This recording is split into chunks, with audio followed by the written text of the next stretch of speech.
Энэ бол дэлхийн хамгийн аюултай хүүхэд. Тэр одоо ердөө 12-оос 13 орчим настай болов.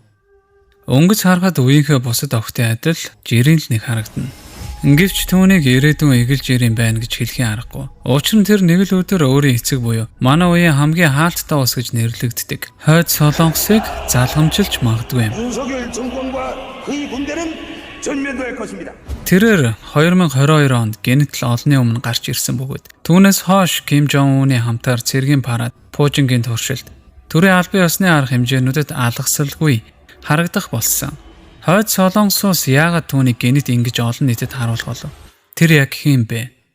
Бид түүний тухай олж мэдэж болох бүхий л мэдээллийг цуглуулахын тулд олон цагийн дүрс бичлэг, олон 10 тайлан мэдээ болон тагнуулын газрын нууц материалуудыг нэг бүрчлэн судалсан юм. Энэ бол нэг л өдөр хойд солонгосыг удирдах магадгүй Ким Жуэ охины түүх юм.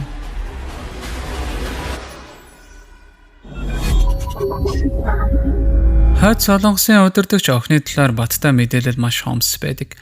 Гэвч судалгаагаар голдуу өмнөд солонгосын үндэсний тагнуулын газар болох NIS-ийн тайлан хойд солонгосын төрийн телевизийн олон мянган цагийн бичлэгт хийсэн дүн шинжилгээ болон нэгэн сонирхолтой ярилцлага дээр үндэслэгдсэн. Энэ бол 2013 оны 9-р сар Саксан бөмбөгийн нэртэй Денис Родман хойд солонгос зорчоод дөнгөж буцаж ирээд байв.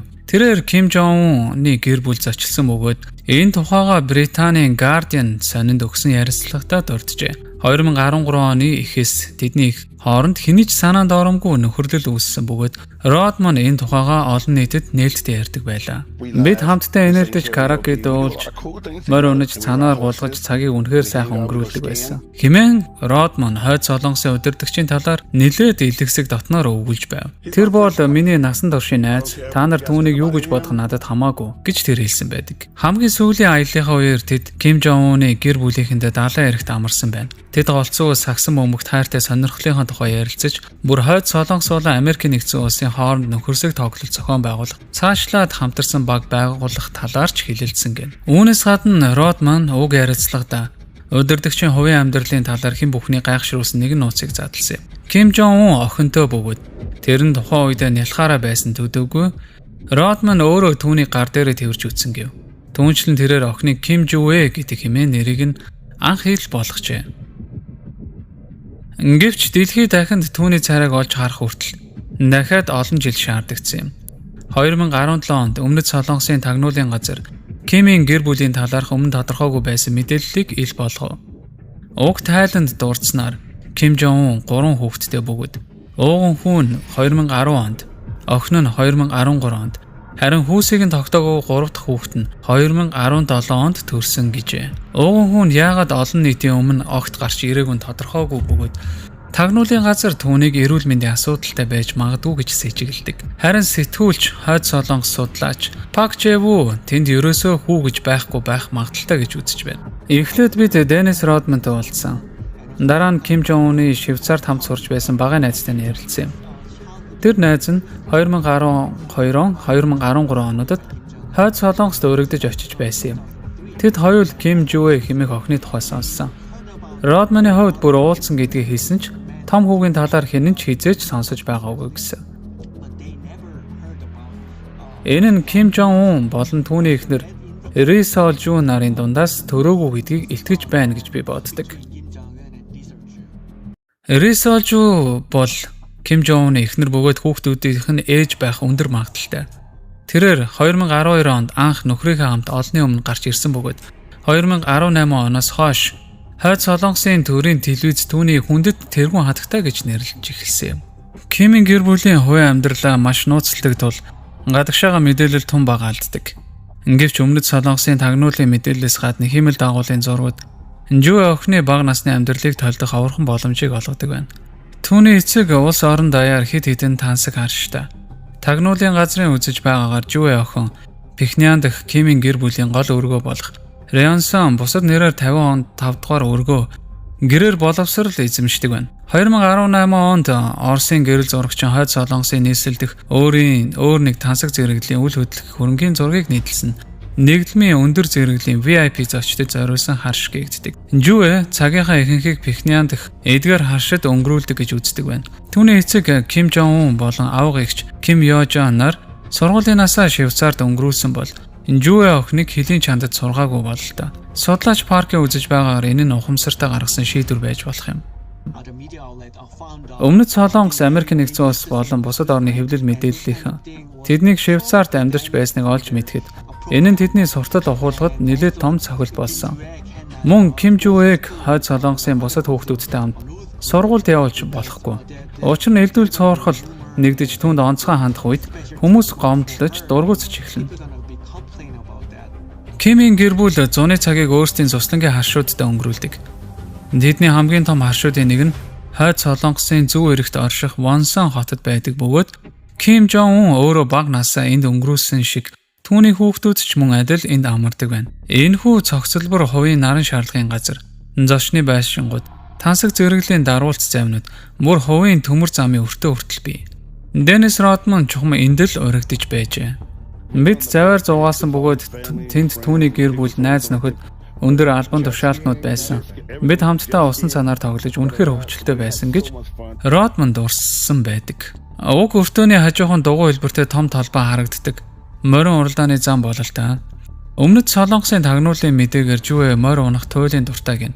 Морд тэр дундаа цагаан морин хойд Солонгосын домогт зүйл болон Кимийн династийн төв бэлэгдэл юм.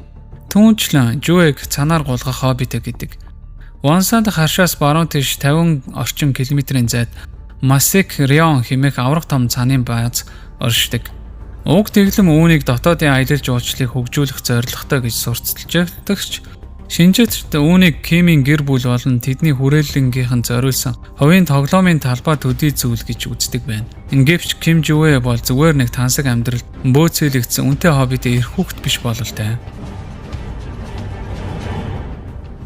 Хөшигний арт тус дэглэм түүнийг хамаагүй том зүйлд бэлдэж байж магадгүй юм. Энэ бол дэлхийн хамгийн том төв алгасах баллистик буужингуудын нэг. Хваасан 17. Хөөрөх хамгийн дээд радиус нь 15 км бөгөөд хойд Солонгосоос Америк нэгдсэн улсын их газар хүртэл төвөггүй хүрэх чадaltaй юм. Тэр өдөр буужингийн туршилтыг нарийн зохион байгуулсан дүрс бичлэгээр төрийн медиагаар цацаж туршилтыг бүрэн амжилттай болсныг зарлав. Олон улсын хэвлэл мэдээллүүд үүнийг анхааралд авсан ч буужингаас илүү өөр нэгэн деталь дээр фокуслсан юм. Дарангуулагчийн хажууд нэгэн жижиг охин зогсож байлаа. Энэ бол Ким Жюэгийн олон нийтийн өмнө гарсан анхны тохиолдол байв. Уг зургууд тэр дороо цахим орчинд шууган тарьсан. Эцэг охин хоёр яг л гэр бүлээр аялалд явж байгаа мэт энгийн хувцсан байлаа. Тэр дундаас хамгийн их анхаарал татсан зураг бол Ким Жон Ун охины гараас хөтлөн өв олноор хөнөөх зэвсгийн өмнө зогсож буй зураг байв. Анхнаасаа л Жюэг зүгээр нэг гэр бүлийн гишүүн биш гэдэг нь тодорхой байсан бөгөөд дараагийн саруудад тэрээр улам бүр олонний анхаарлын төв рүү шилжсэн юм. 2023 оны 2 дугаар сард Солонгосын ардын айрам үүсгэн байгуулагдсны 75 жилийн ойд зориулсан хүндэтгэлийн хүлээн авалт болов. Төрийн хэвлэлүүд болон тансаг зоогийн зургуудыг нийтлсэний дээр Жюэ охин эцэг эхийнхээ дунд хойд Солонгосын хамгийн өндөр цоолтой генерал цэргийн дарга нарын яг голд сууж байв. Энэ зураг дээр Ким Жон Ун бараг л туслах дүр шиг харагдаж байлаа. Тэр оройн бусад зургууд дээр ч гэсэн Жюэ гоцгоод ялгарч байв. Хойд Солонгосын Ким Жон Уныг бурхан мэт шүүцдэг. Атал эдгээр зургуудад түүний охин яг төвд нь эцэгтэйгээ адил хэмжээний чухал хүн мэт дүрслэгдсэн байв. Дараагийн оройн нүсэр цэргийн парад болов. Бэхняны Ким Ир Сений талбай гэрэл туяан давтаж мянган хүн цугларчээ. Уг дэглэм өөрийн цэргийн хүчийг гайхуулахын тулд юугаач харамлсангүй. Танк сөнөөгч онгоц буужин болгоныг улаан хийвсэн дээгүүр жагсааж мянган цэргүүд баясах олны өмнөр алхаж байлаа. Тэгэхэд эцгийнхээ дэргэд Ким Жюэ урдынхаас илүү зогсож байв. Судлаач Парк Ким Жон Уны хазарт хүрч эсвэл түүнд маш дотноор шивнэж зүрхлэх хэн хүнч байхгүй лээ. Ким Жюэ бол огт өөр ердийн нэгэн биш. Тэр байтугай Ким Жон Уны эхнэр Ри Сол Жүүтэй харьцуулшгүй өндөр түвшинд маш онцгой байр суурьтай байна. Тэд хамтдаа хваасан 17 аврах буужин өнгөрөхийг хар зогсоод парадын дундуур цагаан морь дахин өнгөрөв. Нэвтрүүлэгч түүнийг удирдагчийн хайртай хүүхдийн хамгийн хайртай морь хэмээн тайлбарлаж байлаа.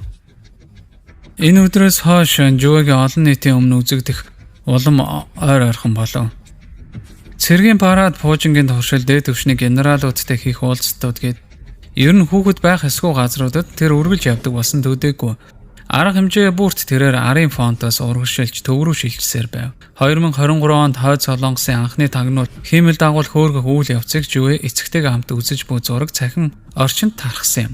Уг зураг дээр тэр эцгийнхээ ур зогсож байна. New York Times сонинд бичснээр энэ нь албан ёсны гэрэл зураг дээр Ким Жон Ун анх удаага 2 дахь төлөвлөгөөний дүр болон ухарсан тохиолдол байв. Жуэ яг л эцгийнхээ жижигрүүлсэн хувилбар шиг харагддаг. Түүний өмсөн хар савхин хувцас нь ихэвчлэн Хойд Солонгосын агаарын цэргийн хүчин болон өндөр албан тушаалтнуудын өмсдөг хэв маяг юм. Энэ нь Ким Жуэг улам бүр хүчрэхийг удирдагч хэлбэрээр харуулах гэсэн оролдлого мэт. Японы Nikkei Asia агентлаг 2022 оноос 2025 оны сүүл хүртэл Хойд Солонгосын төрийн телевизийн 14,000 гаруй цагийн бичлэгт нүүн шинжилгээ хийжээ. Үүнээс үзэхэд Жуэг зурагтаар гарах өдрийн тоо 2024 оноос эхлэн эрс өсөж одоо эцгийн хэмжээнд өгөж очсон байна. Түүний олон нийтийн өмнөх гараануудын тэн хагасаас илүү хувь нь цэргийн холбогдолтой арга хэмжээнүүд байв. Гэхдээ сүүлийн жилүүдэд тэрээр Хойд Солонгосын дотоод болон гадаад дахь дипломат уулзалтуудад илүү их харагдах болсон. Жишээлбэл 2025 онд тэрээр эцгээ дагаж Бээжинд очиж бүгд найрамдах Хятад ард улсын дарга Ши Жинпин, Оросын холбооны удирдагч Владимир Путин нартай хийсэн уулзалтад оролцсон байна. Ким Жуэгийн хувцлалт жид ирэх тусам илүү албан ёсны төрийн төлөөллийн шинжтэй болж өөрчлөгдсөн бөгөөд эцэгтэйгээ үргэлж хацар шүргэм ойр байгаа нь түүний эрх мэдэл зориудаар ойртуулж мөн илрэл байж болох юм. Гэвч энэ бүхэн юу гэсэн үг вэ? Ким Жон Ун үнэхээр охиноо өөрийн өв залгамжлагчаар бэлдэж байна уу? Ким Жон Ир Хойд Солонгосыг 2 гаруй 10-ны турш удирдсан бөгөөд түүнийг 2011 онд таалал төгснөөс хэдхэн хоногийн дараа Ким Жон Уныг залгамжлагчаар зарлаж байв. Тэрээр талигаач удирдагч хамгийн бага хүү бөгөөд тухайн үедээ ердөө 27 орчим настай байлаа. Түүнийг тэр үед бараг хэн ч мэддэггүй байсан бөгөөд нас барахаас ердөө ганцхан жилийн өмнө генерал цол олгож олон нийтэд анх танилцуулж байсан юм. Гадаад ертөнцид эрх мэдэл шилжих үйл явц саадгүй мэт харагдсан ч бүшигний ард энэ нь маш эцэгтэй мөч байлаа. Ким Жон Ун ахмад генералууд болон намын элитүүдийн эсрэг өөрийгөө батлах ёстой болсон. Тэрээр өөрийн гэр бүлийн гишүүдийг оролцуулаад эсэргүүцэгч бүхнийг устгаж маргаангүй цорын ганц удирдагч болж чадсан юм. Ийхүү Кимийн династийн амьд үлдсэн түүхтэй. Эрх мэдлийн төлөөх тэрхүү тэмцэл Ким Жон Ун залгамжлагчаа эртнээс бэлдэж байр суурийг нь баттгах ямар чухал болохыг ойлгуулсан бөгөөд энэ ойлголт одоо цагт улам бүр чухал болж байна. Тагнуулын газрын мэдээгээр Ким Жон Ун маш эрүүл бус амьдралын хэм маягтай. Их хэмжээгээр арх ууж, их иддэг, бага унтдаг, дээр нь маш их тамхи татдаг. Өдгөө 42 настай дээд удирдагч зүрх судасны өвчлөөр шаналж байгаа. Тухайд New York Times мэдээлсэн бөгөөд энэ нь түүний эцэг болон өвөөгийнх нь өвгөлт хүргэсэн яг ижил эрүүл мэндийн асуудал юм. Түүний биеийн байдал нь залгамжлагчаа олон нийтэд эртнээс бэлдэж харуулах гэсэн нэг шалтгаан байж болох талтай. Гэхдээ зарим ажиглагчид түүний охиныг олонний өмнө гарах гарааг зөвхөн эцгийнх нь ашиг сонирхолд үйлчилж байна гэж үздэг. Эцсийн дүндээ Ким Жон Ун өөрийн засаглал асар их дарамтанд орсонд үед охиноо гаргаж ирсэн. Цар тахлын үеэр Хойд Солонгос хилээ бүрэн хааж бүгд найрамдах Хятад улстай хийх худалдаа зогсон дотоодод инфляцийг хөөрөгдөж хүнсний бүтээгдэхүүн үнийг тэнгэрт хаадсан юм. Магадгүй Ким Жон Ун охиноо ашиглан өөрийн дүр төрхийг зөөлрүүлж халамжит аав гэр бүлсэг хүний дүрхийг бүрдүүлэхийг зорж байж болох юм. Түүнчлэн Хойд Солонгос бол эцгийн эрхтээс эрэгтэйчүүдийг шүтэх үзэл маш гүн бат шингэсэн нэг юм. Түүхийг нь харуул удирдагч нь дандаа эрчүүд байсан. Улс төрд эмэгтэйчүүдийн оролцоо маш бага бөгөөд системтэйгээр гадуурхагддаг. Олон 10 жилийн турш эмэгтэй дээд удирдагч байна гэж төсөөлөхөд ч бэрх байв. Гэвч Ким Жон Уны үед байдал өөрчлөгдөх шиг боллоо. Түүний эмэгтэй дүү Ким Ёжа болон тус дэглэмд удирдах дээд албан тушаал хашиж буй анхны эмэгтэй юм. Тэрээр ухуулаг таниулгын хилцээний дэд дарга бөгөөд тус улсын гадаад бодлого гол дуу хоолой юм. Анхыгаа бусад улсын төрийн тэргүүнүүдтэй уулзах болгонд Ким Ёжа дээрхэнд нь байдаг бөгөөд өдгөө түүнийг Хойд Солонгосын хамгийн нөлөө бүхий хүмүүсийн нэг магадгүй боломжилт залгамжлагч гэж үздэг байна. Гэвч Ким Ёжа анхыгаа залгамжлахад нэгэн том саад бий. Хойд Солонгосын залгамжлах хууль ёсоор удирдагчийн эрх мэдэл зөвхөн түүний шууд цусан төрлийн хүүхдэд шилжих ёстой байдаг. Дүүгээ сонгох энэхүү шууд цусан шугамаас хазаасан хэрэг болно. Харин охиноо сонгуул энэ нь хуульд нийцнэ. Судлаач Парк. Цус гэдэг хүүснээс хамаагүй хүчтэй зүйл. Тэнд тэднийг хаад эсвэл бурхан мэд үздэг тул шатлсан бүтцэн нь өөр байдаг.